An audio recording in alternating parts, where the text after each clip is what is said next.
What's up, everybody? It's Gary V, and this is the Sports Card Strategy Show, because you know this, there is no off-season. Yes, this is DJ Ski. I'm Jeff Wilson. Hey guys, Andy Broom, Vice President CGC Cards. Hey, this is Jason Howarth with Panini. Yo, I'm Q Harrison. This is Teapot from Sports Card Investor. I'm loving the content. Loving the content here. The Sports Card Strategy Show. The Sports Card Strategy Show. This is the Sports Card Strategy Show with your man, Paul Hickey. What's good? Part of the Nooffseason.com Sports Card Network, the #1 place for advice on how to make money flipping sports cards. Thanks for tuning in, and remember, there is no off-season. You already know, there is no off-season. No off-season! All right, you ready to rock? Ready to go. When you get into this game, the reason why you pay someone like Paul Hickey to get your sports card strategy together is because sometimes when you're starting out, you need perspective, you need wisdom, you need insights. And so he's been around the track enough times where he can actually coach you up and guide you. Doesn't mean he's going to take you to the promised land tomorrow, but you now have a coach by your side that can advise and kind of even create these pathways where you can get the education yourself.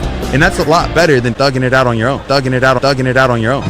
The kids better buy my rookie card now, because after this year, the price ain't coming down. Welcome in, everybody. I'm your host, Paul Hickey. It's time to sit back, listen, learn, and earn with me on the Sports Card Strategy Show. Nooffseason.com, fam. It's Monday, May 12th. What's up, everybody? Hope you're doing well. I'm Paul Hickey. Listen, if you're not using our sports card rankings at nooffseason.com, you're probably not making money flipping sports cards. We update our sports card rankings at nooffseason.com constantly, and we just figured out a way to keep them updated in real time. So check it out, nooffseason.com. If you're not a premium member, you can use the promo code NOOFFSEASON to save 20%. Now there's multiple pricing tiers, and of course, a lot of features there.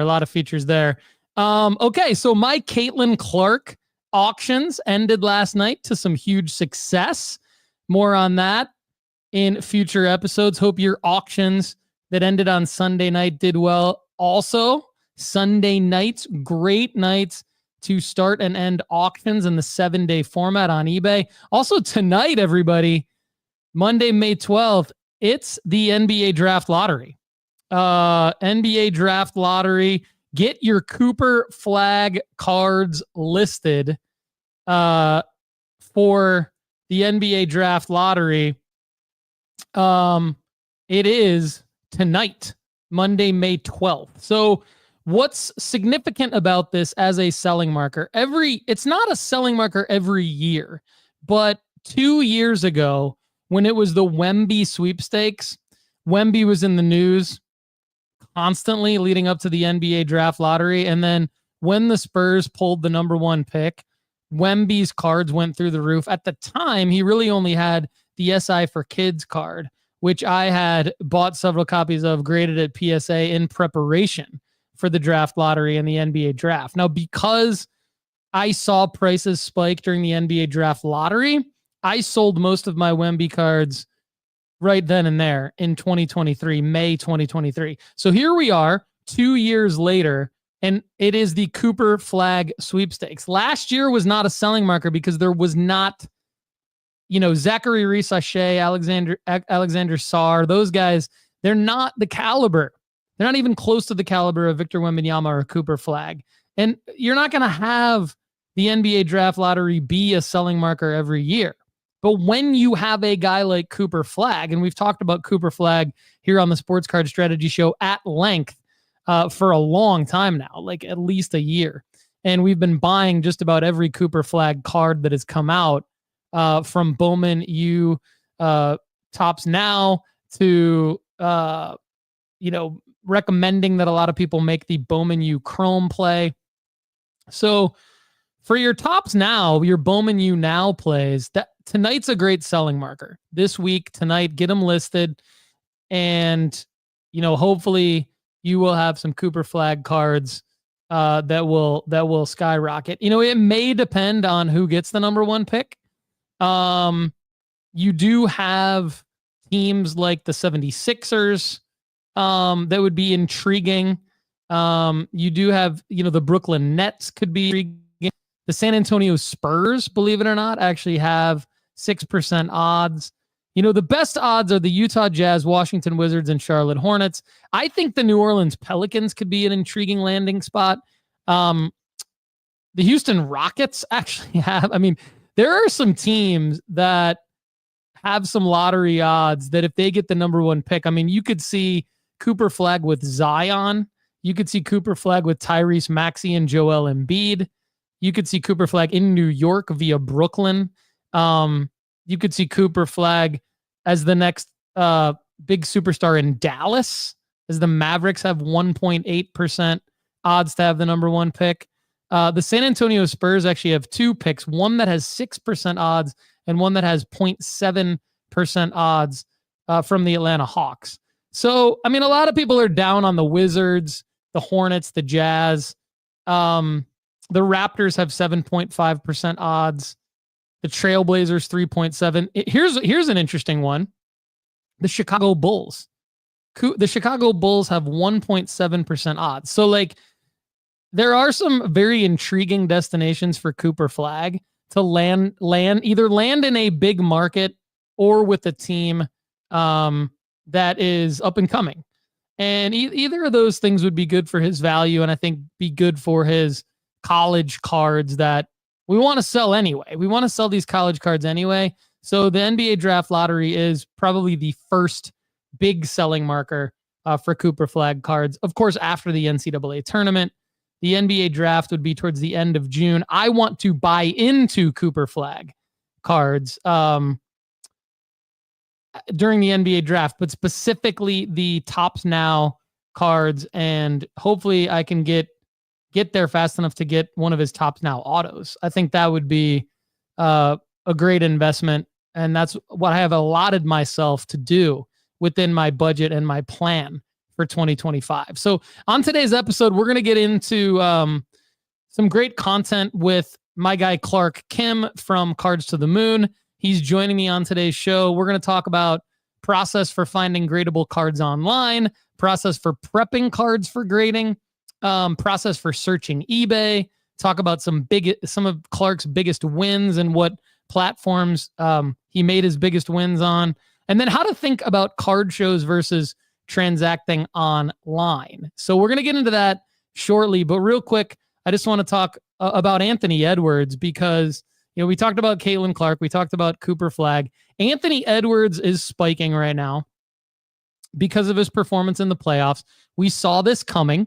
If you're a loyal listener to the Sports Card Strategy show and or a premium member at nooffseason.com that uses our sports card rankings, part of the reason why I plugged our sports card rankings with my first sentence on today's show is because they really do help people make money flipping sports cards by telling people what to buy and what not to buy. And when you do buy, what price you need to buy at.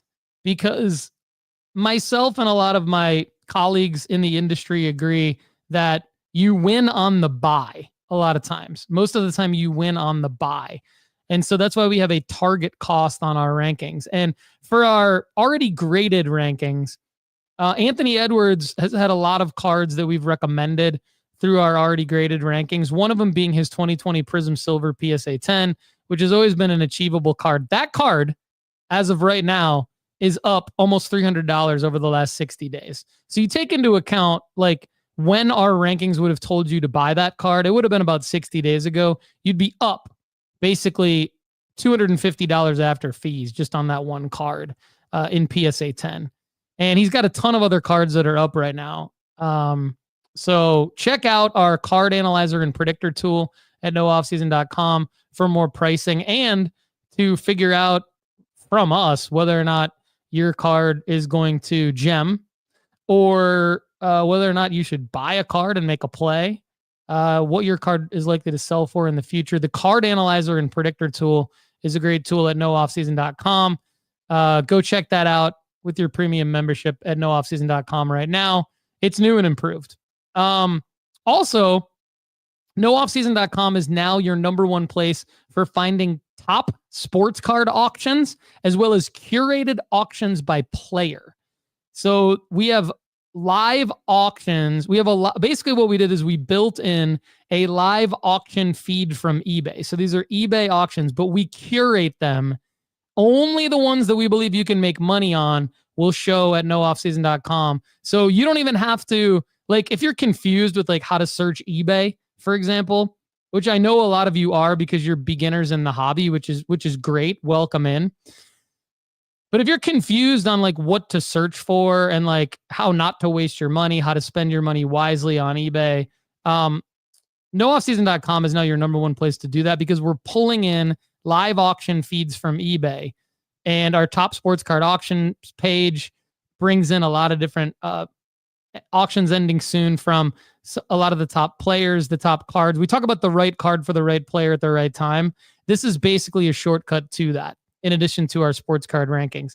And it's by player as well on the player profile pages at nooffseason.com. So if you're not sure what to search for on eBay to find the best cards, just visit nooffseason.com and find our top sports card auctions page. Also, if you're confused by grading your cards with PSA, you can grade with us at nooffseason.com. Send us your cards. We do the hard part and save you money. Also, in light of PSA now taking around 65 days or more for the bulk value submissions, and many of you wanting to make plays again on these print-on-demand cards that I just mentioned, like the Cooper Flag NBA draft card coming up in June, nooffseason.com is offering CGC, SGC, and Beckett in addition to PSA. When you grade with us, just select grading company on the form, and we do the rest. Also, we track your gem rate for you, which is really cool. So, all right, before we bring in Clark Kim from Cards to the Moon, let's talk about some hyper relevancy data from eBay. eBay emails me often. Their PR people email me often with some great data because they know that I love data, and the audience here at the Sports Card Strategy Show is very data driven with our decision making. So basically, let's go back a couple of weeks. NFL draft night. Okay. Cam Ward, Travis Hunter, Ashton Genty, Jackson Dart, and Shedeur Sanders were the top 5 in terms of search volume increase during the day 1 and day 2 of the draft.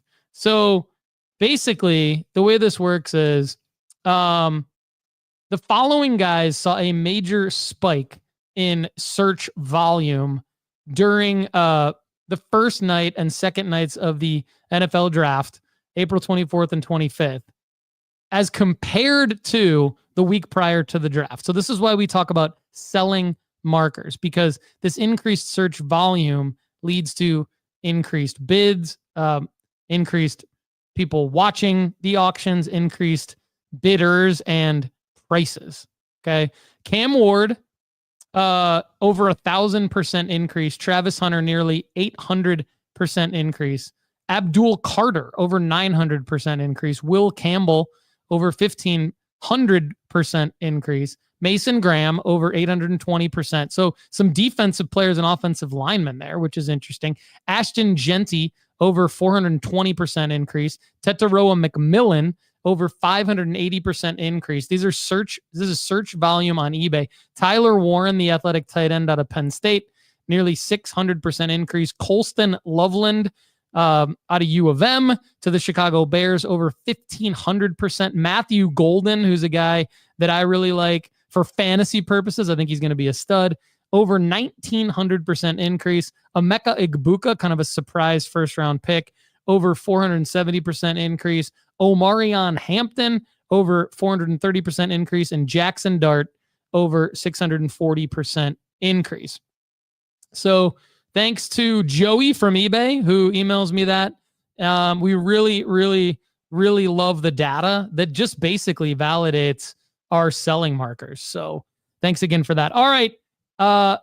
Quick live chat love here before we bring in Clark Kim. Terry Anderson, Andrew McDade, Andrew Helms, Rusty McGart, all in the house. JC Sports Cards, R. Taylor, Mike Erickson, Hester Sports Cards, Card Continuum, AK Cards, Pharaoh Bow, Jay Fleming, W. Parker P, Sneaky Soto Sports Cards, Card Shark Sports, Pro Card Sports, Dinger Digital, all joining into the Sports Card Strategy Show live here and putting their names in the live chat. to say hello. We appreciate that. And wherever you get your sports card strategy show, whether it's Apple, Spotify, youtube.com/Paul Hickey, sports card strategy on Instagram, we love you. All right, let's get into the meat and potatoes of today's episode by bringing on my friend and guest co-host today, Clark Kim. What's up, Clark Kim from Cards to the Moon, 5 Card Guys. Good to have you back on the Sports Card Strategy Show. Cards to the Moon listeners, good to be back on Cards to the Moon. Clark, how you doing, man? I'm doing well. We're just talking off air how I was recovering from the flu, so I'm glad we're able to record this a week late, but I'm glad to have this discussion today. Yeah, you sound great. Thank you. Just hit the mute button if you need to do some business over there. I'm sure. just joking. So we like to talk about obviously how to make money flipping sports cards at the Sports Card Strategy Show and nooffseason.com. But there's always a lot going on in the hobby. I know you guys at Cards to the Moon are collectors and flippers and you know, kind of into just about everything that goes on in the hobby, and you guys do a great job. So I thought we would have a discussion today for our listeners. We at nooffseason.com had a webinar for our premium members recently, and it was a lot of fun. We had a lot of great questions. We covered a lot of great topics. We tried to keep them sort of evergreen, which for those of you who don't know what that means, basically like not dated topics, like kind of things that would probably always be able to help you with whatever you're trying to do in the hobby. So, Clark, I thought maybe I could just kind of ask you the questions and we can have a discussion about all these topics here. Sure. And actually, there's one that is not in the show notes that I thought maybe we would lead off with because I want to get your take on it. So we've each recently had a conversation with Gary Vaynerchuk on our shows. Mm-hmm. And we know that he's a great collector. We know he's been in the hobby since he was a kid. You and I have both met him individually at various card shows and other events. He's been on our shows in the past, and he's recently been on our shows talking about, among other things, Topps Chrome V-Friends and his passion for fictional characters. And he talked about this on Cards to the Moon with you, where he really, really believes that the fictional character rookie cards are going to go up in value. I would like your take on that, since it's it's fresh in our minds. What after talking to Gary, I'm sure you did your research before and after that interview. How do you feel about that? I generally tend to agree with that because I'm starting to get a little bit more into Pokemon cards. You know, we talked about this in our joint pod before, and I'm still incredulous that the first edition Pikachu is a few $1,000s. You know, Pokemon being one of the largest, if not the largest IP in the world right now in terms of trading card games. And first edition Pikachu cards are PSA 10, red cheeks, if that means anything to you guys. It's about 5,000 USD or so, 6,000 maybe now, because it's always increasing and Pokemon cards are really hot right now. But on that wavelength, I could see how the rookie card of Spider-Man, which Gary Vee was talking about, could be worth a lot more because of how many people know the character, Marvel characters. And as trading cards become a bigger thing in culture, I think these Marvel, Pokemon, V-Friends, you know, fans of fictional characters will want a piece of the action. And what better way to really commemorate your fandom by collecting original first edition trading cards of these characters. So I could see a pathway for it to really be really valuable in the future. But that's obviously a lot has to break right as well. You know, the character development has to be there and it has to always be continuous. You can't just hope for the best. You got to develop these characters. And, you know, I might be biased about Gary Vee, but I think he's really putting a lot of resources into building the V-Friends, you know, on the map. And so I'm bullish on that. And we don't have to talk about Spider-Man or Pikachu. They're already well known across the world. So yeah, I think there's a way for trading cards of these characters to be, really sought after. Yeah, I respect your thoughts on that. And that's why I wanted to ask you. I feel like you're always very objective. And and like you and I both kind of have a special place in our heart. I can tell you do as well for Gary and for his hard work. So I believe that he's going to make that IP succeed. I really do. And we've seen it. I mean, it's new compared to a lot of the other IP, but it's not brand new. I mean, it's been around, like he mentioned Zero Cool. I remember the Zero Cool release back in, I think, early 2022, something like that. So it's been several years, and it's only getting stronger with the partnership with Topps Chrome and everything like that. So I do agree that that IP will continue to become popular. I mean, the proof has been in the pudding with Gary in terms of what he's been able to do. And I could see his vision come to life in terms of just putting those characters and future storylines and things like that out into culture in a way that's relevant and could drive up the pricing on the initial Topps Chrome release. You mentioned something too when you talked to him, where you hit the point on, like, it's important to be able to get in on the ground floor on things. And so this is an opportunity where people can do that early on. I mean, F1 was an interesting, like, boom within the hobby, kind of a micro market in the hobby for like the first couple of years of the Topps Chrome F1. And then there's been a lot of other examples of that within, like Disney Lorcana, if you want to go the fictional route, was kind of the same thing. So now that there's this VFriends release, I totally agree with you. I think where I struggle to spend money on it myself is that the selling marker, like how long do we have to wait for the selling marker? And so when I think about whether it's VFriends or whether it's a more well-known IP, like you mentioned Spider-Man, so we'll just kind of keep, or Pokemon, so we'll just kind of keep that as the other example, even though there's all the different Marvel characters and so many others that we could go to.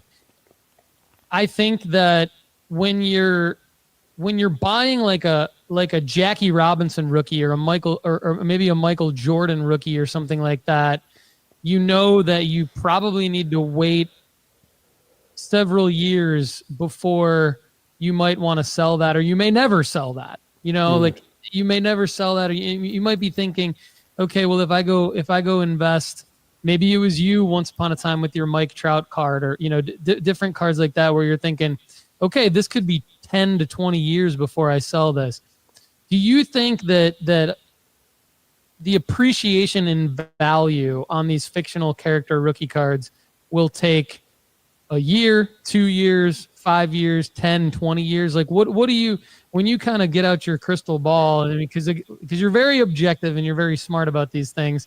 I'm not trying to put you on the spot or anything, but to me, it strikes me as a completely different type of play, whether it's VFriends or whether it's Spider-Man, right, than going out and buying like a Victor Wembanyama card that could go up during next year's NBA playoffs.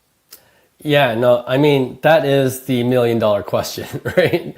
When is a good selling marker? When is the right time? And I feel like things like VFriends, if you get on the ground floor, I'm viewing it more as like a long-term hold, right? And like, I mean, when long-term is relative as well. 10 years could be long for some people. 10 days could be long for some people, right? So depends what kind of flipper you are.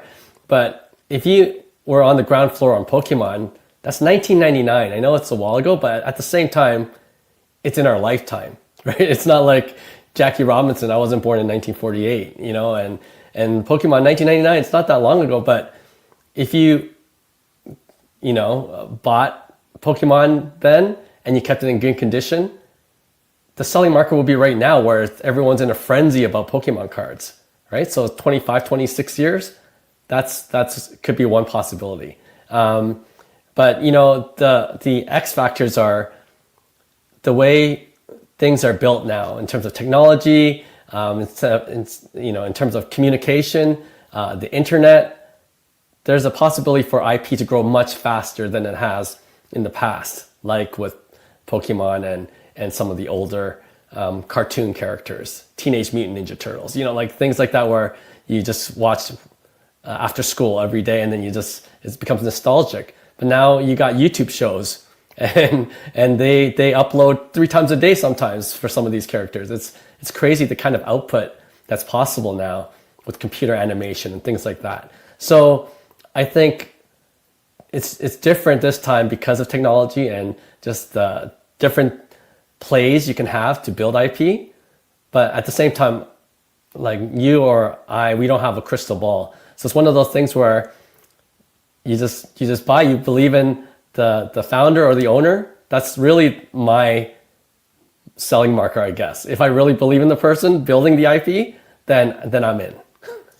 Yeah, I like that. I like everything you said there. It is in that regard, it is kind of more like investing in a startup company than it is investing in a in a sports card.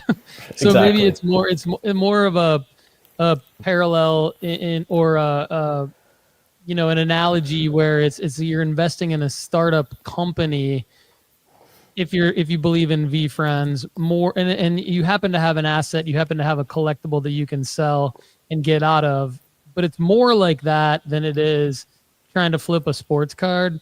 And I think, from Gary's perspective, from what he's told us, he believes in supply and demand. And so he believes that the demand for these cards will grow. And when I say these cards, I mean specifically fictional character rookie cards will grow from, using his words, like being at the Comic Cons of the world and seeing sort of the geeks or the nerds or whatever Right. getting into cards sooner rather than later because they care so much about these characters. And so, he's been right about a lot of stuff similar to that in the past where, he's been early on a lot of different things. And so it's interesting. I haven't been at Comic-Con. I haven't followed any of that. So, Yeah. I don't have much of a educated opinion on it other than when I compare it to sports cards, I struggle a little bit Sure. because of how I flip sports cards.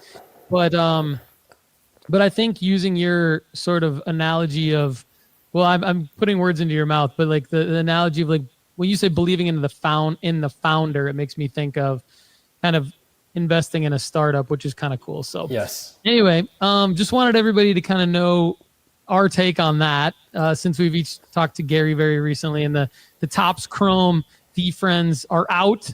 You've all either pre-ordered them or haven't pre-ordered them by this point, and most likely, and you're probably, if you're into it, you might be going to buy more off of eBay and things like that. And obviously, if you haven't heard Clark's interview or my interview with Gary, you should go check that out on Cards to the Moon and the Sports Card Strategy Show. Two different interviews, so definitely go check them both out. All right, Clark, let's get into some of these sports card related questions for everybody now. So some questions that I didn't get to ask my colleagues at nooffseason.com during our webinar. One of the biggest things we do is grade cards and sell them for profit, hopefully, if we get the grades we want. If we're good at finding the gradable copies of the cards that we know we need to go out and get, which we use our formula at nooffseason.com to kind of help us get there quicker. But one thing I'm curious to talk to you and others in the hobby about who've been doing this a while and are really good at it. What is your process for finding gradable cards online? Because I think that's where obviously it's a little bit more scalable. We can all do it. We don't have to be at a card show. We don't have to be at a hobby shop. But we don't get to see the card. We don't get to hold the card before we buy it. We have to buy it. So it has to be a different process. Like I'm sure we've all gotten a card that we've bought offline and thought, crap, this is not in the condition that we thought it was going to be. And so what do you look for? What's your process for finding gradable cards online? Yeah, I love this question because this reminds me of the early days of me getting back into the hobby and trying to find those, gems that are raw and yeah, exactly what you're saying, to flip after you grade them. But I might take a different angle. Maybe you take a similar angle. But what I do is I'm always like suspicious. Like, why are raw cards being listed? Why don't they just get it graded? You could get a premium for it if it comes back a PSA 10. So that's my thinking initially going into it. So why is this person selling it raw? So what I always do is you got to look at the seller info. Like, you got to see who's actually selling it, right? And if you see it's like a top seller, they sold hundred thousands of cards, and most of it's graded. And then you have the occasional raw. That's a red flag to me. Maybe they're selling it raw for a reason, because it's not in near mint condition or mint condition. So for me, that's a red flag. So I look for sellers that have not zero feedback, but low number of feedback. Maybe they're just getting into the game and they don't know much about grading and they just want to flip. They just, open a pack of cards. They don't necessarily have any attachment to it, so they want to flip it and then use that money to buy more cards. And if that seller has a rating of 50, and then what else you should do is look at other items that they're selling. Are their other inventory all raw cards as well, or is this the one exception? If that's an exception, then you're like, okay, that's another red flag. But if everything else that person is selling is also raw, then maybe he's just putting it up for it to be listed. So if those things fit the bill, then you got to look at the picture, right? You got to look really close. Is the centering is probably the first thing you should look at. Is it centered nicely? Does it have a picture of front and back? And then is the picture clear so you could kind of see the surface and the edges and corners as well, right? So that's kind of my initial approach in trying to find raw cards that that could be on the market and it might be a good candidate for grading. So and I'll add one more thing before I'm interested to see how you do it, but are the singles or are the raw cards that are being listed from sets that just came out? Because if it just came out, then maybe they just don't want to deal with grading it, waiting for 30 to 40 days. Maybe they just want to flip it right away and buy more cards. So that's another, indicator that I look for. Because if it's a 2022 set and it's raw, then, a smart seller would probably look at the PSA 10 values, and if there's a really good premium, they would have for sure graded it first and then flipped it, right? But if it's a set that just came out and there's a lot of raw cards that are listed, then I wouldn't think twice. Maybe I just would just take the chance of picking one up and then sending it off to PSA myself. So yeah, that's kind of my approach. Yeah, that's a lot of good stuff there. And it's a lot of great validation from some of the things that we talk about at nooffseason.com. And like, it's kind of funny. The first thing you mentioned was checking the seller and going through kind of some of their other items. And it's funny because we've actually had some of our premium members have reached out to me and said either should I or I already have done this, what do you think? Where they literally create two eBay stores. One is for only raw cards and one is for only slabbed cards. Have you ever heard of that? No, but that's interesting. Yeah, so we've had premium members do that because of what you said, where they don't want to be judged for that. It's not that they're trying to pull anything over on anyone. It's just more of like, if they want to sell both, they don't want to be scrutinized for selling both or kind of have it play against them a little bit, which is interesting. I've had success. I tend to look at things not only as what I'm about to buy, but I tend to look at my experience as a seller as well when I look at that kind of a decision. Like, do I want to go through the trouble of creating two eBay stores? Not really, because I've had success selling raw cards when mainly I sell graded. 99% of what I sell is graded. Yep. But then whenever I sell a raw card, it still generally goes pretty well for me. I've had a couple times where the buyer wanted to negotiate a bit of a refund because it wasn't the condition they thought it was going to be, kind of a thing. And that, whatever. I don't like that, but I've done it just to kind of move past it, move to the next thing, get the positive feedback. Not I think we all want to keep the buyer happy, kind of a thing. So that, other than that, I've had generally no issues at all with selling raw cards.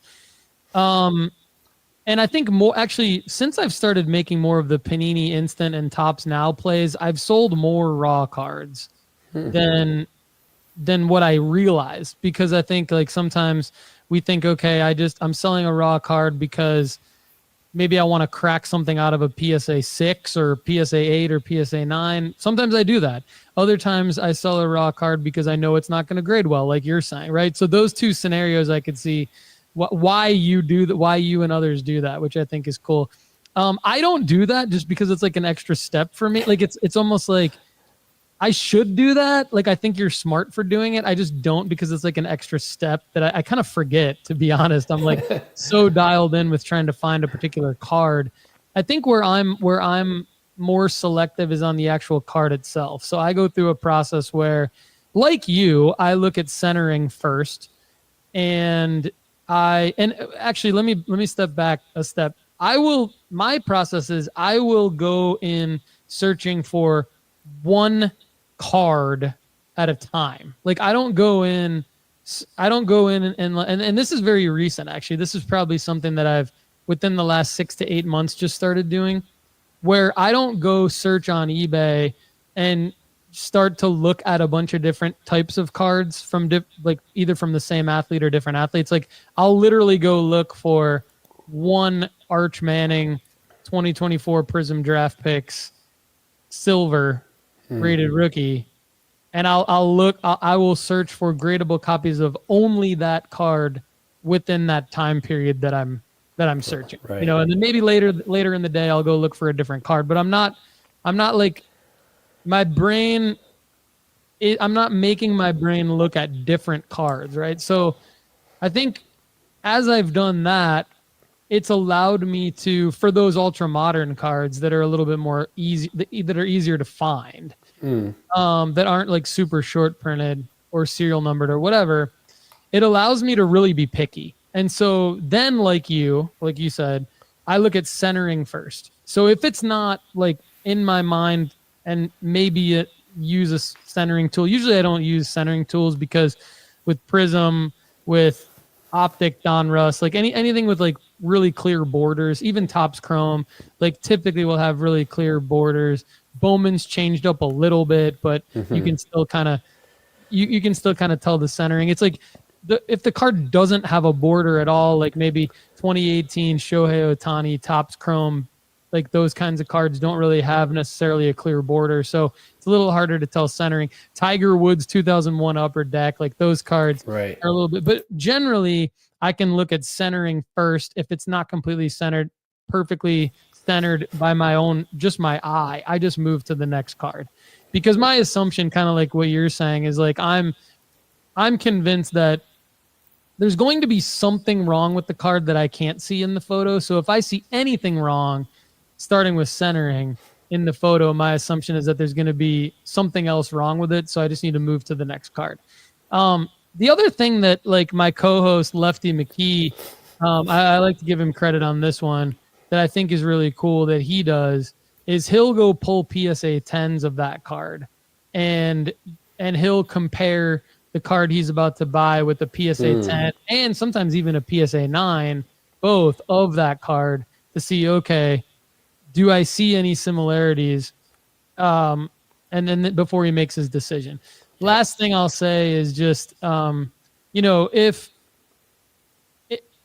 you are looking at if you're looking at a card, this might be Captain Obvious, but if you're looking at the photos and the photos are not like straight on, or the person's like hand is holding, like you can see their fingers covering part of the card, like just don't, like, if your intention is to grade it, like just don't even bid on it, just move to the next one. Yes. I mean, you can't tell centering if the person's card is not sort of perfectly square at the camera. Like, so if you really want that card, just message the seller. I would say that would be the other thing, is like if it's a card that you're really wanting. Lastly, you made me think of this in your last comment, because you made a good point about is it ultra modern or is it older?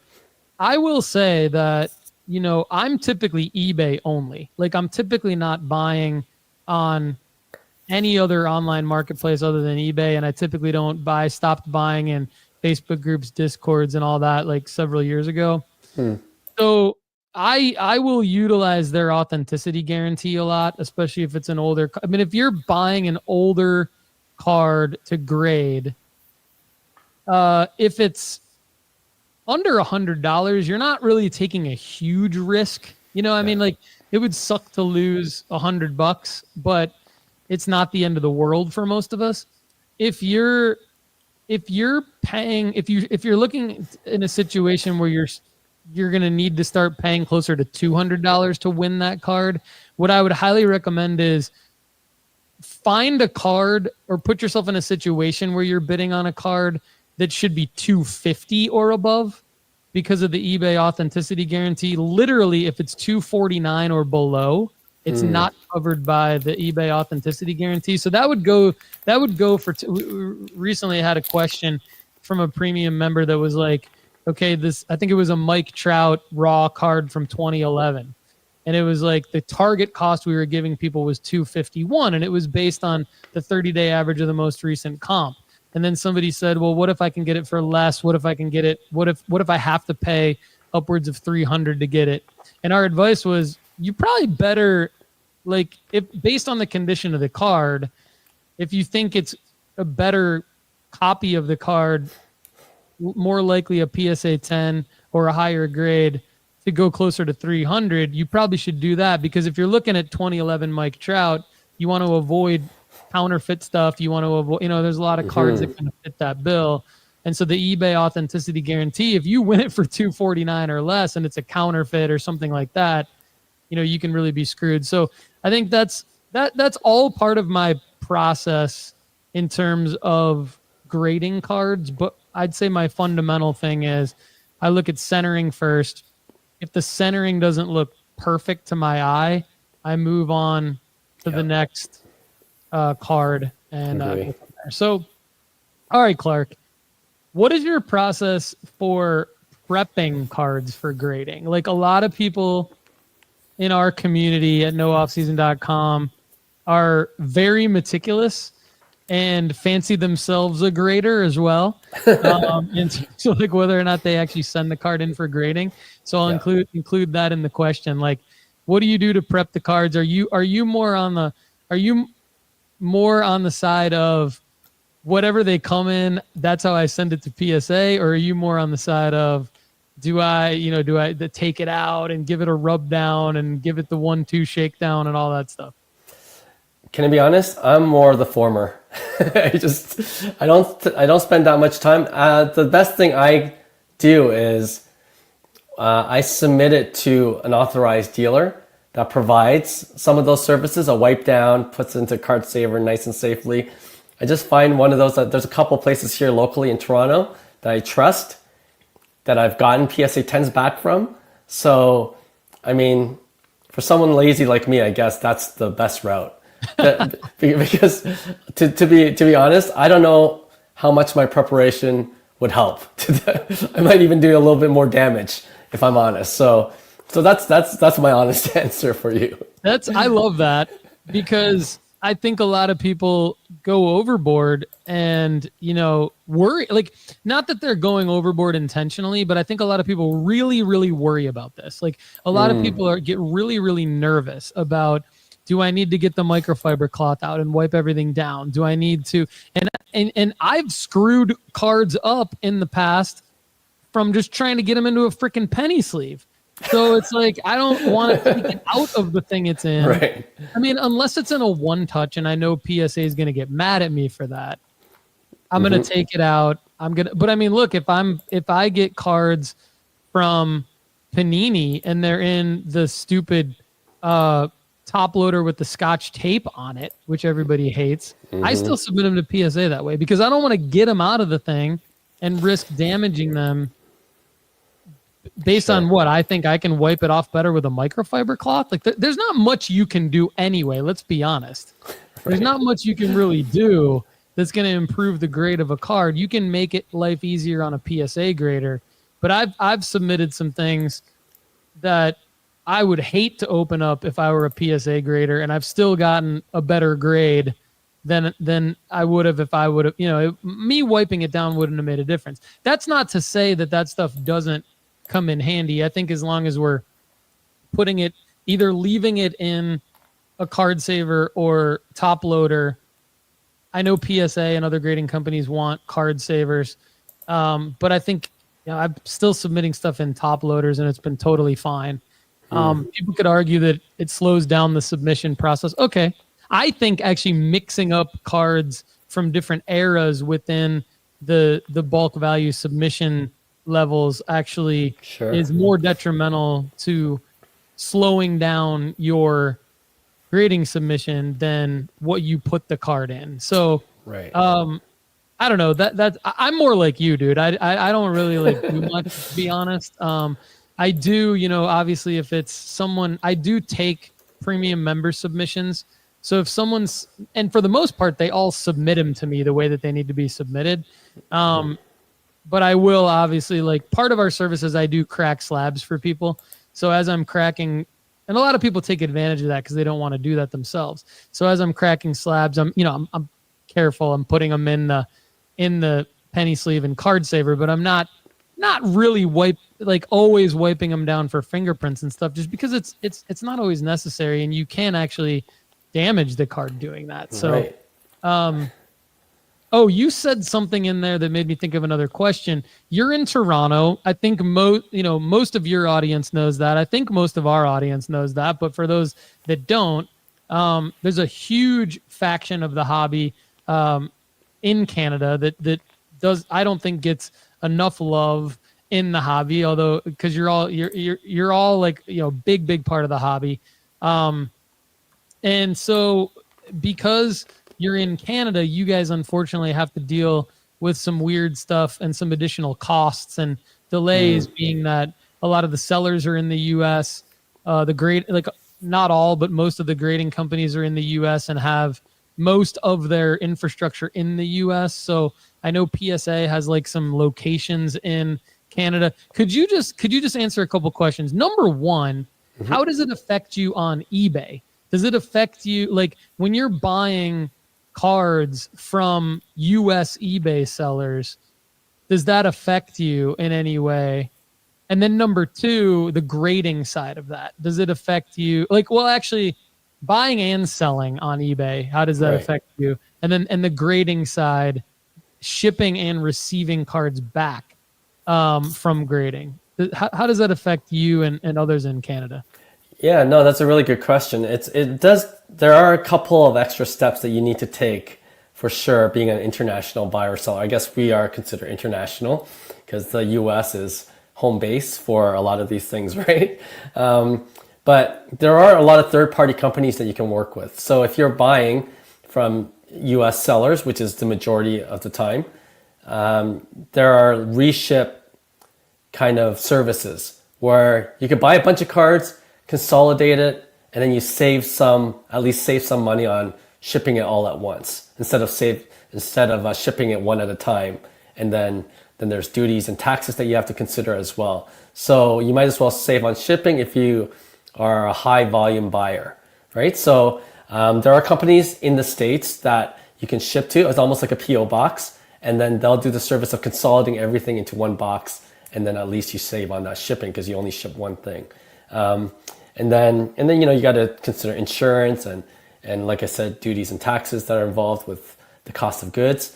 But that's just the cost of doing business.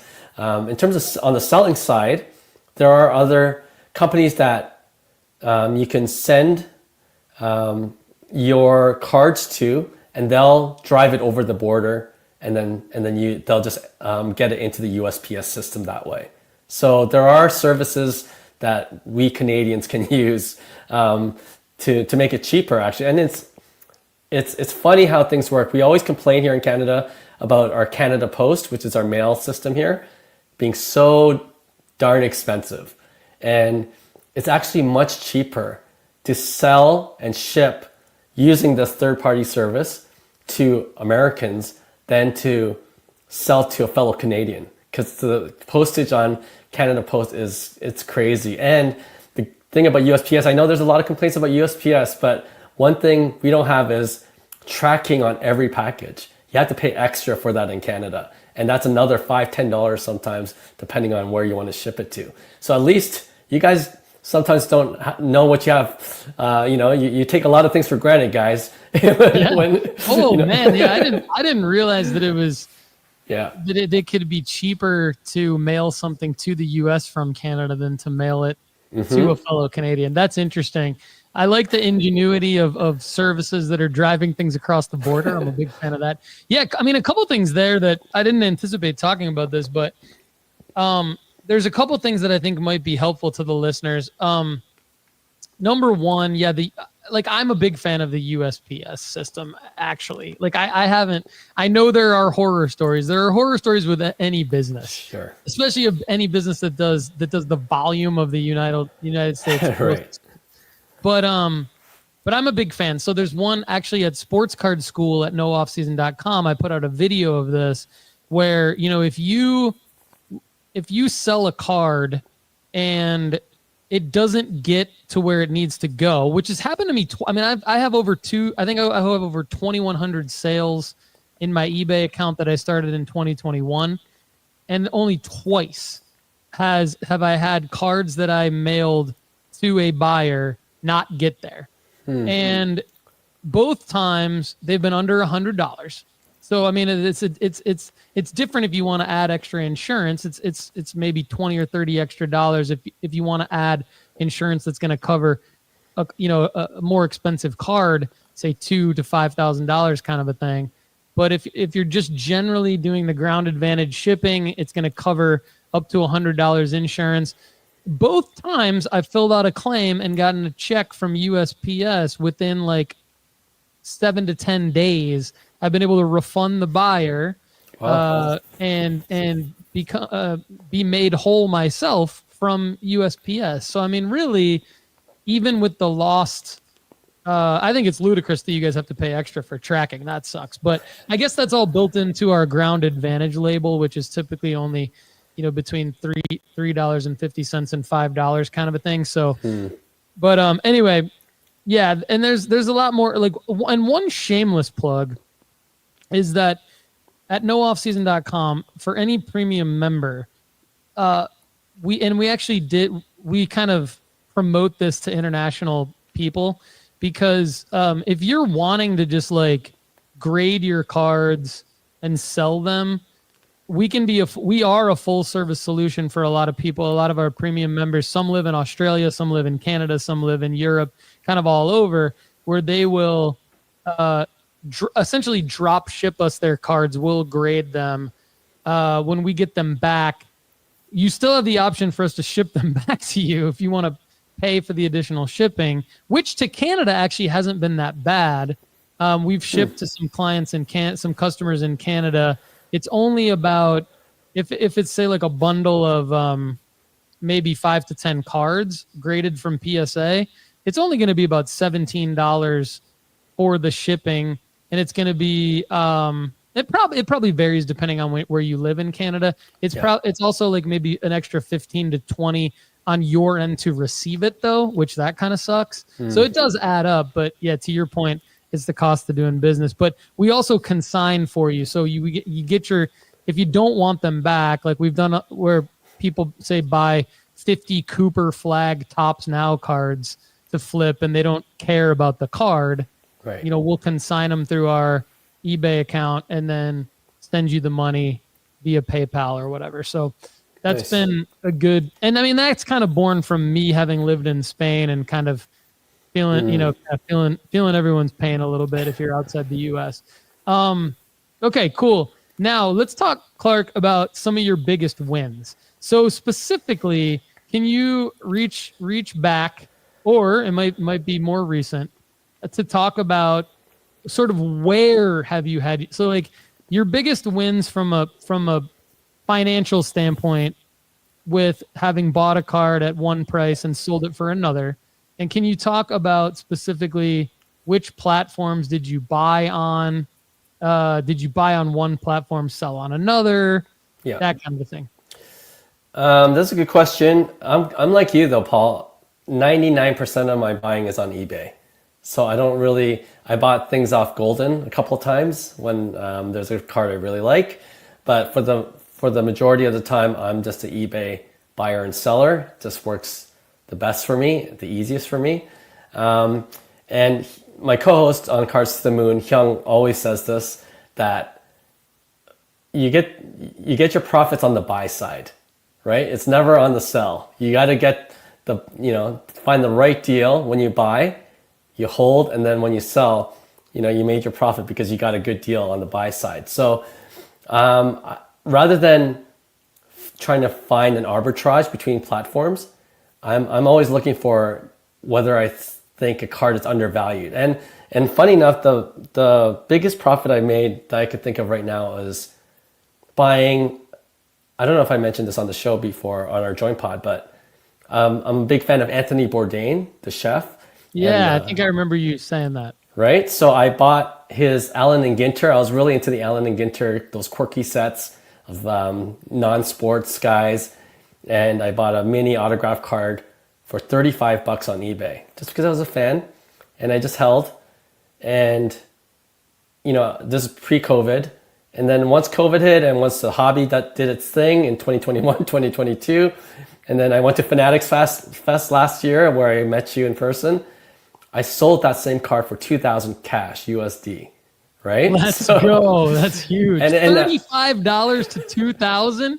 Biggest, percentage-wise, biggest flip, right? So I've never been anywhere close to that, by the way. So well done by you. And I didn't grade it. I was just for the PC, but when I found one booth that sold other Allen and Ginter sites, I'm like, and I brought it with me. I'm like, this guy might be interested. And when I asked him, he's like, yeah, I'm interested. So okay, so let me ask you a question. So did you brought it with you to Fanatics Fest? Yes. And that was August of 2024. Walk us through the process of like, I'm thinking about selling this. Had you comped it out? Did you have a price in mind? How did the transaction go down with the guy? Yeah, no. So like I comped it. The most recent comp was probably 2,400 US on eBay. And okay, so you knew that you already had a big win. I already knew, yeah. But I didn't know. It's not like regular sports cards, right? Yeah, you don't. There's not a lot of buyers for these things, but true. When you come upon a booth where they have similar looking cards, you're like, this might be a good candidate. And sure enough, like I said, he was very interested, and I think this is one of your questions that in the show notes. But when you and we could segue into this, card shows versus transacting online. Yeah. Like I knew the comp was 2,400 online, but if you go to card shows, you save on a lot of those fees, right? And so I factor that as well. So I usually am okay with selling it slightly below comp online. Yeah, that's a good point. 23 to 20. Some of you might be thinking, well, why didn't you sell it for 23 to 2,400 online if you saw a comp? Well, I think you just answered that question, right? Because you're easily gonna come down to 2,000. Yeah. And so to get the 2,000 cash and not have to ship it, just get it there while you're at the card show. Yeah. Talk about having that cash at the show. What does that allow you to do when you basically get that card sold? You made the decision to bring that card to the show, not just because you knew you were going to save on the transaction fees, but talk about really not having to go to the ATM, just bringing that card, getting that cash. What did it allow you to do at the show?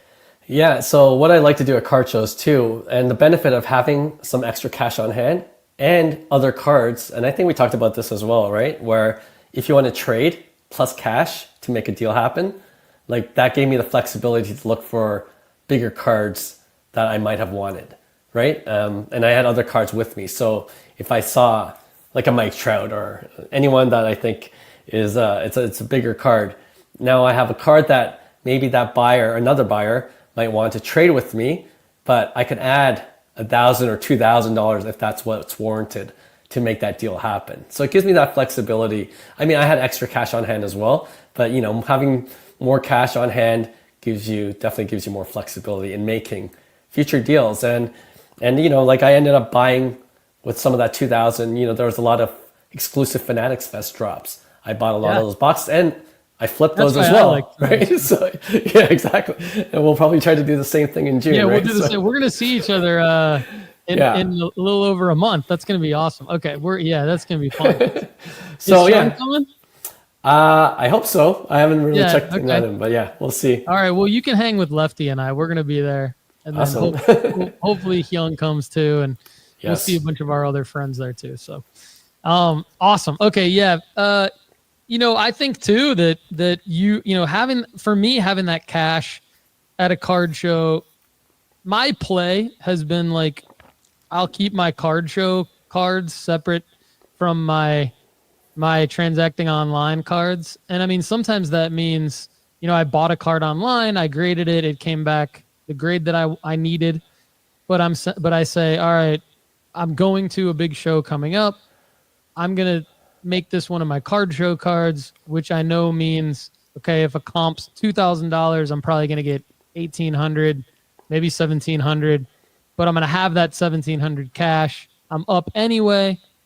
And now with that cash, I can go buy things at hopefully 80% of comps or, something like that, to where now we're doing what Hyung wants us to do, right? Which is make the money on the front end.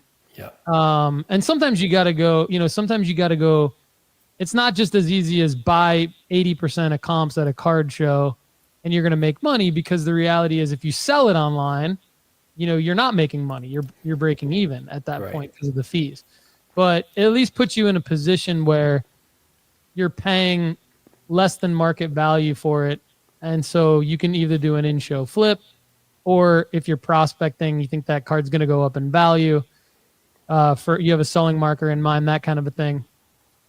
All right. So Clark, why don't you pick a couple of questions that you either want to ask me and answer, or just answer yourself from the show notes, because I feel like those are the questions I wanted to ask you, and it's already been awesome content. Yeah, I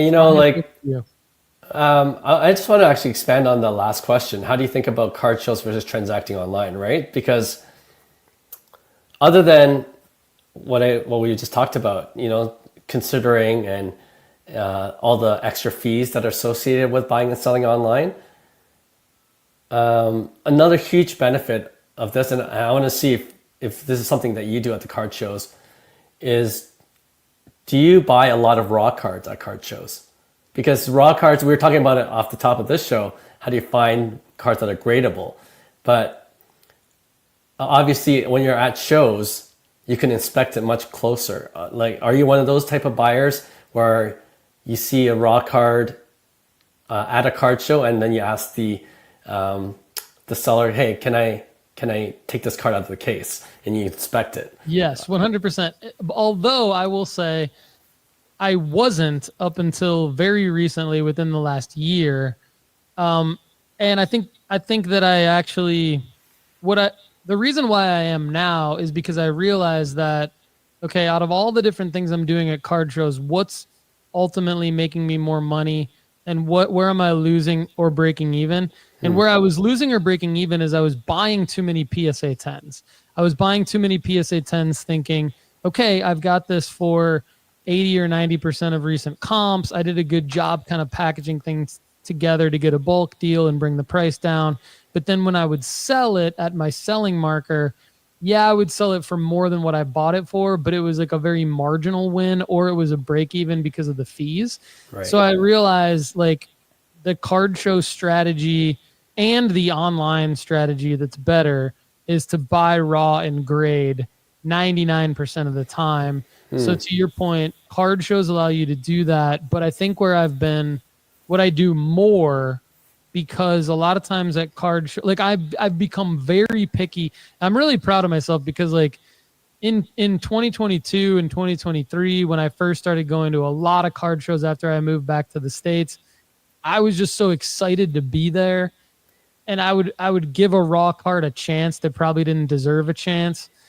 But now, as of like 2024 and definitely 2025, I'm so picky with raw cards. So what I actually end up doing more is picking out like a BGS 9.5 or a lower BGS grade and really examine the subgrades and really examine the card within the slab in person, if the math lines up to crack and submit to PSA. And actually, what I'm going to start doing, I think, even more of, and a card show would be a good place to do this as well, is buying PSA. And actually, what's your take on this? Buying PSA 9s. I may have asked you this. I can't remember. Buying PSA 9s, knowing that if it doesn't meet the standard of a PSA 10, it has to drop all the way down to a 9, and there's no like mint plus to sort of catch it. Whereas for Beckett, when you look at subgrades, a certain card can very easily end up being a gem mint Beckett that's a PSA 9. Yeah. And so when you look at certain cards, this is never going to be easy to do, by the way. Nothing's, in my opinion, super easy to do. No, other people aren't just walking out getting an Anthony Bourdain card for $35. And then Clark, in fairness, had to hold it for a few years, and like it had to go up in value. But it's not easy to do what we're talking about doing. But essentially, instead of going, I'm going to crack a BGS 9.5 and try to get a PSA 10, what do you think of the strategy of cracking a PSA 9 to try to get a BGS 9.5 when there's a price increase to the BGS 9.5? I like that play. I haven't tried it myself, but that's, I know friends that have and have profited well on it. So, obviously when you look at a PSA 9, not all PSA 9s are created equal. So again, you got to do that exercise of making sure it's centered enough. Like, why did it get a PSA 9? That's the question you need to ask, right? Is it a corner ding, or is it an edge, rough edge? Is it a surface? You gotta examine it. And if everything looks okay and you're like, wow, this could have been a PSA 10, then that might be a good candidate to crack and then submit to BGS. I love that play, because to your point, BGS 9.5, to your point, BGS 9.5, if it gets a gem mint plus, that's another premium, right? So you have, different plays you can do with BGS. Cards to the Moon listeners, on a couple episodes ago on the Sports Card Strategy Show, Tony Gwynn 1983 tops PSA 9 is under $200. In BGS 9.5, it's between $700 and $800. In BGS 9, it's around the same price as the PSA 9. Oh, so, no brainer. And in PSA 9, there's over 6,000 of them. So you can go find it, hopefully. Right. You never know if you're going to get it. You need to get it for around the same price as a BGS 9 for that play to really have the risk mitigated, if you will. But there you go. I mean, that's a good point, because find these plays for you guys. Yeah, that's a good point, because you got to do your homework too, right? What's the value difference between a PSA 9 and a BGS 9.5 and a BGS 9 for that card? Sometimes it's negligible, right? Yeah. But for Tony Gwynn in this case, it's totally worth it in my opinion. You might lose your grading fee, but it's worth maybe getting a card from $200 to $800 potentially. Yep. The upside. It's no 35 to 2,000, but I think we would all take it. I definitely take it. For sure. All right. So, I guess my only last question for you, Clark, I guess would be like, if you had to pick between like an Allen and Ginter of, say, a celebrity like Anthony Bourdain, and we know he's passed away, R.I.P. So. But you can include that. Like death is a selling marker, by the way, for everybody out there. I think you and I have probably talked about this. Yes. Death is definitely a selling marker, unfortunately. But Jerry West, Pete Rose, they passed away within the last year, and their cards, they had the record sales of their cards when they passed away. So you can't tell me death is not a selling marker. Mm-hmm. I'm not saying morally we should all do that, prospect on someone dying, but their cards go up. So, okay. But anyway, if you had to prospect on a celebrity, say out of a set like Allen and Ginter, or I know even Gary Vee talked about like Kevin Hart having autos and things like that in the V Friends release, which is pretty cool. Or if you had to go like fictional character, like who are you picking? Ooh. Pick one. Right there. Yes. Pick one. Our favorite regular weekly segment on Cards to the Moon. You know what? I think it's easy for me, especially with all the scandals lately. You know, you never know, even in the world of sports. And we joke about this on our show every once in a while. You know, there's not going to be a sex scandal with Pikachu anytime soon. Okay, so we don't have to worry about these things. Whereas celebrities, if there is, it would be some AI deep fake of Pikachu. Yeah, that's right. So, but you know, with celebrities, anything's possible in Hollywood, and you know, it's always the one that you're most surprised with too, right? It's like, what, that person? You know, it's never the one you expect.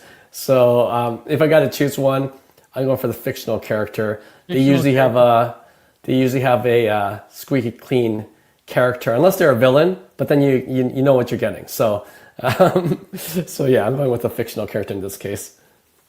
Okay, I lied. I have one more question. Okay.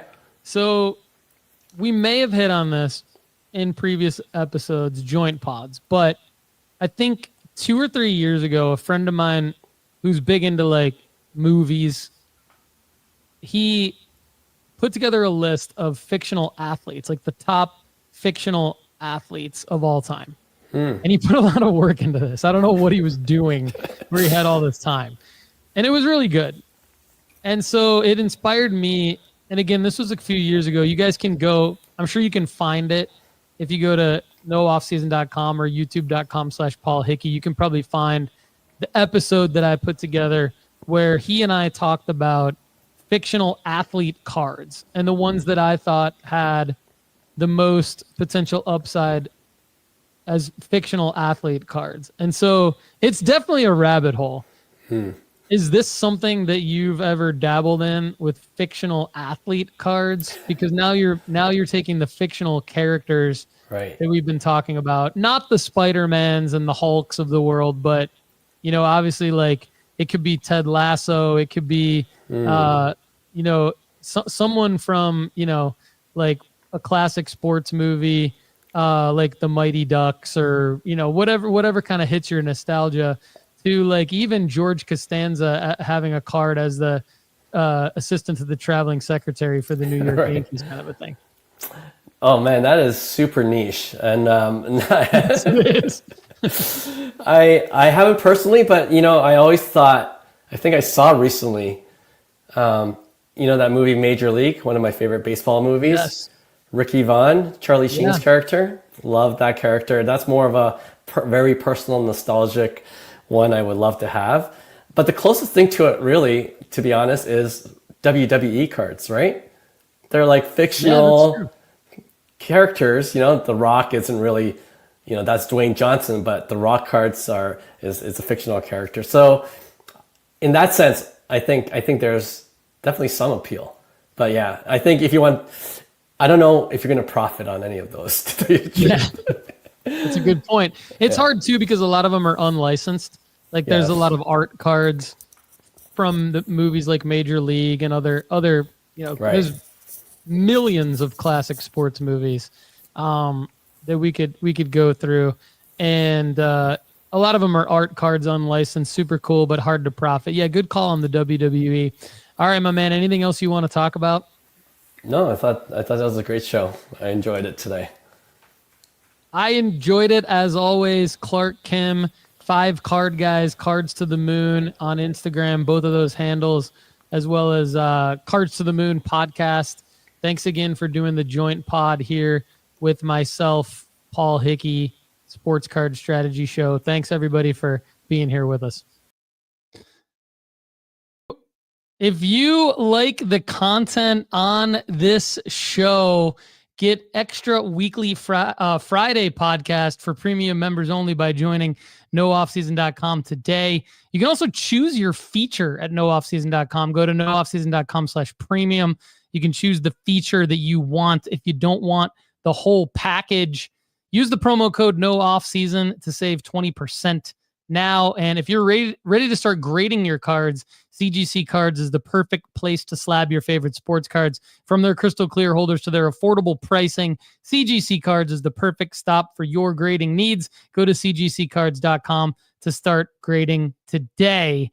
Andrew Helms, definitely good points here. He's Hoosier card guy. And I mean, the movie Hoosiers has some art cards as well, but he says Kevin Costner would be on like 3 different baseball cards if we're talking fictional players. Absolutely. It's kind of a fun, nostalgic rabbit hole to go down, but Clark's right. You don't really make much money with those fictional athlete cards. Thanks, everybody.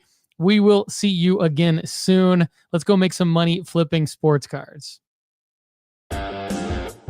Thanks so much for being here with us on the Sports Card Strategy Show. If you enjoyed the content on today's show, there's plenty more waiting for you at nooffseason.com. Just go to nooffseason.com right now and get a free 30-day trial. You get our formula-based sports card rankings, sports card school, inventory tracker, the ability to grade with us, and the premium podcast where we answer an unlimited amount of your questions.